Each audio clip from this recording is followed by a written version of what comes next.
Hi everyone, welcome to prepare करो। आज है हमारा 75 डेज हार्ड चैलेंज का डे नंबर 60। सो आज का सेट स्टार्ट करेंगे।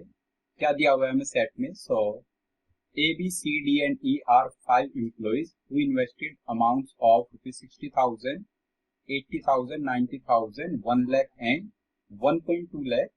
ऑर्डर में नोट विद द सेम, मतलब वो किसी भी ऑर्डर में हो सकता है, right? In 5 different financial companies.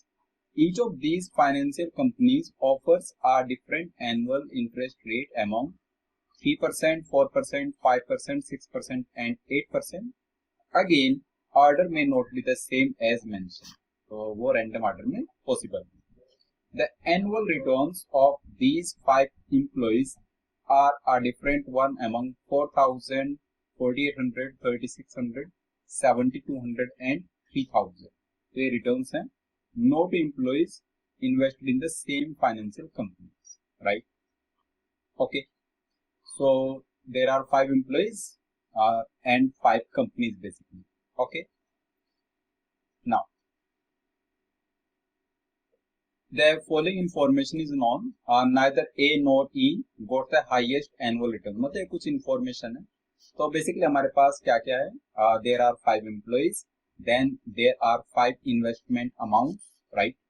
Third thing is rate of you can say return, and fourth is the total return जो भी इनको मिला है. तो 4 कॉलम्स की एक टेबल हम लोग यहाँ पर बना लेते हैं, राइट? कुछ इस टाइप की टेबल, और इस टेबल में क्या क्या हम लोग फिल करेंगे? So A B C D and E are the 5 employees, right? फिर उनका यहाँ पर इन्वेस्टमेंट कितना है वो हम लोग लिखेंगे, investment. Then rate of return, then the return, जो भी उनको रिटर्न मिला है, राइट? ओके. सो पहला स्टेटमेंट क्या कह रहा है? Neither A nor E got the highest annual returns. Highest annual return है यहाँ पर 7,200. वो ए और ई को नहीं मिला, तो ए के सामने 7,200 को क्रॉस कर लीजिए और ई के सामने भी 7,200 को क्रॉस कर लेते हैं. ओके. ये हाईएस्ट नहीं हो सकते. फर्स्ट स्टेटमेंट डन, उससे ज्यादा कुछ हम नहीं कह पाएंगे इसके अलग. सेकंड स्टेटमेंट कह रहा है be received an annual return of 3,600. ये स्टेटमेंट भी डन, और बी के सामने फिल कर दो. ये इंफॉर्मेशन फिक्स है, बी है हमारा 3,600, right? C invested in a financial company which offers an annual interest rate of 5%. ये भी डन है, और ROR यहाँ पर आ गया 5% rate of return, right? Now next, fourth statement कह रहा है E invested an amount of ₹1 lakh. So E ने 1 lakh का इन्वेस्टमेंट किया है, राइट? 1 lakh का इन्वेस्टमेंट. ओके. और लास्ट है the employee who received the highest annual return did not invest in the financial company which was offering the highest annual interest rate. इसका मतलब क्या है? हाईएस्ट एनुअल इंटरेस्ट रेट है 8%. अगर rate of annual rate of interest 8% है, तो उसके सामने क्या नहीं आना चाहिए? 7,200 नहीं आना चाहिए. यहाँ पर आप क्रॉस बना दो, राइट? इसका मतलब क्या हुआ? आप सोचो, अगर 8% रिटर्न है तो कैन वी से उसका इन्वेस्टमेंट 90,000 नहीं हो सकता? तो दैट मीन्स ये पर्सन 90,000 वाला नहीं होना चाहिए जिसका 8% रिटर्न है, क्योंकि अगर 90,000 को 8% पर इन्वेस्ट करोगे तो 7,200 मिल जाएगा, जबकि ऐसा नहीं होना चाहिए. ये चीज हम श्योर शॉट यहाँ पर कह सकते हैं, राइट? अब आप सोचो, जैसे बी का रिटर्न यहाँ पर फिल क्या हुआ इसमें 3,600. तो एक बार सोचते हैं ये 3,600 कैसे कैसे आ सकता है. जो बी का रिटर्न है 3,600, अगर आप 60,000 को कंबाइन करो किसी भी रिटर्न के साथ, यहाँ पर 60,000 को किसके साथ कंबाइन करोगे कि 3,600 बन जाए? तो 60,000 को आप कंबाइन कर सकते हो, करोगे 6% के साथ, राइट? उससे 3,600 बन जाएगा. और 80,000 को नहीं कर सकते किसके साथ? 90,000 को कंबाइन कर सकता है 4% के साथ. या फिर क्या पॉसिबिलिटी है कि 90,000 को आप कंबाइन करें 4% के साथ? एक यहां से बन सकता है. और क्या पॉसिबिलिटी है? 1 लाख वाला तो ऑक्यूपाइड है. 1.2 लाख, राइट? 1.2 लाख को आप कंबाइन कर सकते हो 3% के साथ. सो 1,20,000 का कॉम्बिनेशन किसके साथ आ जाए? 3% रेट ऑफ रिटर्न के साथ। ये तीनों पॉसिबिलिटीज अभी यहाँ पर हमें समझ आ रही है। ओके, ठीक है। अब अगर हम देखें तो जैसे सी का जो रेट है, रेट ऑफ रिटर्न, वो 5% दिख रहा है। तो एक बार सोचते हैं कि 5% से क्या क्या पॉसिबिलिटीज बन सकती है। अगर 5% 60,000 पर इन्वेस्ट करोगे, 60,000 का इन्वेस्टमेंट करोगे 5% पर, तो वहां से 3,000 मिल जाएगा हमें, और 3,000 is a possible, you can say return possible है।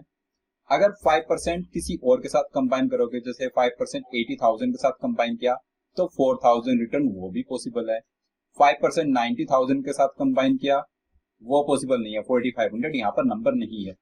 5% 1 लाख के साथ इन्वेस्ट किया तो 5,000 वो नंबर भी नहीं है, और 5% 1.2 लाख के साथ इन्वेस्ट किया तो 6,000 वो नंबर भी यहाँ पर नहीं है।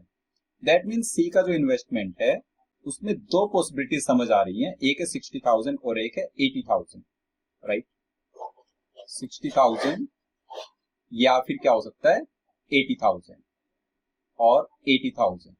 अगर 60,000 इन्वेस्ट करोगे तो 3,000 इसको मिल जाएगा, और अगर 80,000 इन्वेस्ट करोगे तो इसको मिल जाएगा 4,000।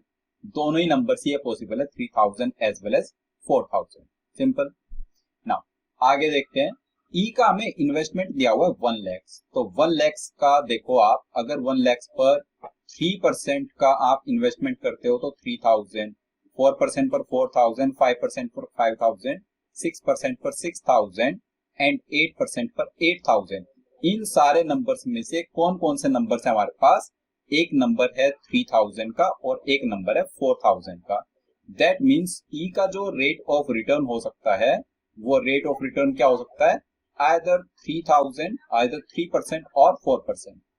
यहाँ पर पॉसिबिलिटी बनेगी या तो 3% की या फिर 4% की, और अकॉर्डिंगली यहाँ पर 3,000 या फिर 4,000 आ जाएगा। सिंपल। यहाँ पर 3,000 या फिर 4,000। अच्छा, यही चीज सी के साथ भी है, तो अब हम ये कह पा रहे हैं कि सी और ई तो लगभग फिक्स है। एक नंबर सी के पास चला जाएगा, एक नंबर ई के पास आ जाएगा, राइट। सी और ई में इतना हम यहाँ पर कह सकते हैं, राइट। अब आगे देखते हैं, तो ए, बी और डी अब बचा हुआ है। नाउ इसके बाद कैन वी से 70 to 100 की ओनली पॉसिबिलिटी बचेगी डी के पास। डी हमारा 70 to 100 होना चाहिए। 70 to 100 कैसे आएगा? आप देखो 70 to 100, जैसे 60,000 का किसी के भी साथ, 60 का 3%, 60 का 4%, 5, 6, 8 किसी के भी साथ रहेंगे 70 to 100 तक नहीं पहुंच पाएंगे, बड़ा नंबर है। 80,000 के लिए 9% होना चाहिए, वो भी नहीं है हमारे पास।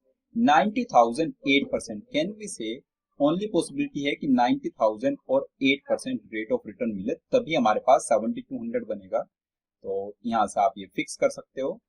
यहाँ पर आ गया डी का इन्वेस्टमेंट 90,000, द ओनली पॉसिबिलिटी, और डी का जो रेट ऑफ रिटर्न है वो है 8%, तब जाकर के 70 to 100 बन पाएगा, right. So 70 to 100, then 3,000, 4,000 returns fix हो चुके हैं। तो सी, डी और ई ये हम कह सकते हैं। बी का 3,600 है, तो ए का कितना बचेगा? ए का अब आप यहां से कह सकते हो 4,800। रिटर्न ए का आ गया हमारे पास 4,800, राइट। 4,800 कैसे बन सकता है? तो 4,800 बनेगा हमारे पास, अगर 1.2 लाख को 4% पर इन्वेस्ट करोगे तो बन सकता है, राइट। एक पॉसिबिलिटी। 1 लाख से तो नहीं बन सकता, 1 लाख वैसे भी ई के पास फिक्स है। और दूसरी पॉसिबिलिटी क्या हो सकती है कि आप 60,000 को 8% पर इन्वेस्ट करें, 8% ऑलरेडी ऑक्यूपाई कर ले डी ने, तो वो पॉसिबिलिटी हट गई। दैट मीन्स ए के पास ओनली पॉसिबिलिटी क्या बची कि उसका इन्वेस्टमेंट हो 1,20,000 का, और अगर 1,20,000 का इसका इन्वेस्टमेंट है तो रेट ऑफ रिटर्न हो 4%। अब जहां पर 4% आया हुआ उसको हटा दो, यहां से 4% हटा दें तो यहां से 4,000 हटा दें, राइट। अब आप कह सकते हो कि ई का 1 लाख 3% 3,000 ये फिक्स है, तो सी का 60,000 5% 3,000 ये वाला हट जाएगा, राइट, क्योंकि 3,000 ई के पास है। तो सी का यहाँ से 60,000 हटा दो और यहाँ से 3,000 हटा दो। 80,000 इन्वेस्टमेंट है, 5% रेट ऑफ रिटर्न है और 4,000 उसका रिटर्न, राइट। 4, 5, 8, 3 तो बी का जो ROI है वो है 6% और बी का जो इन्वेस्टमेंट है वो है 60,000। पूरी टेबल हमारी यहाँ से फिल हो जाएगी। ओके, सो इन्वेस्टमेंट ए का 1,20,000, बी का 60,000, सी का 80, डी का 90 और ई का 1 lakh. Rate of return 46583 in that order, और रिटर्न जो है वो 4800, 3600, 4000, 7200 एंड 3000। राइट, क्वेश्चंस पर आ जाते हैं। What was the amount invested by employee A? 1.2 lakhs. What were the annual returns received by the employee? 3,000. Right. Which of the following statements is true? He invested in a financial company which offers an interest rate of 6%. ये तो false है.